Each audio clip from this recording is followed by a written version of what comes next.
শুক্রবার দুপুরের দিকেই পুলিশি নিরাপত্তায় আদালতে হাজির করা হয় ঢাকা বিশ্ববিদ্যালয়ের গণপিটুনিতে তোফাজ্জেল নামে এক যুবকের মৃত্যুর ঘটনায় গ্রেপ্তার ৬ শিক্ষার্থীকে। আসামিরা ১৬৪ ধারায় স্বীকারোক্তিমূলক জবানবন্দি দেন।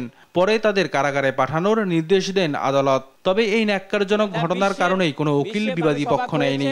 এরা 160 করবেন, এই জন্য তাদের রিমান্ডে কোনো প্রয়োজনীয়তা নাই। আমরা সেক্ষেত্রে বলেছি, আমরা নিঃস্বার্থে মানবিক কারণে মানবতার সেবার জন্য এবং দেশের এই আইন শৃঙ্খলা যাতে বিঘ্ন না ঘটে সেই জন্য আমরা আইনজীবীরা একত্রতা ঘোষণা করছি। যেইখানেই এইরকম হত্যা সংঘটিত হইবে অন্যায়ভাবে আমরা তাদের প্রতিবাদ করব। এদিকে জাহাঙ্গীরনগর বিশ্ববিদ্যালয়ের সাবেক ছাত্রলীগ নেতা শামীম মোল্লাকে পিটিয়ে হত্যার ঘটনায় ৮ শিক্ষার্থীর নামে মামলা করেছে বিশ্ববিদ্যালয় কর্তৃপক্ষ। বৃহস্পতিবার মধ্যরাতে বিশ্ববিদ্যালয়ের নিরাপত্তা শাখার ডেপুটি রেজিস্ট্রার সুদীপ্ত শাহীন বাদী হয়ে আশুলিয়া থানায় মামলাটি করেন। এর আগে বুধবার ঢাকা বিশ্ববিদ্যালয়ে চোর সন্দেহে পিটিয়ে হত্যা করা হয় মানসিক ভারসাম্যহীন তোফাজ্জেলকে।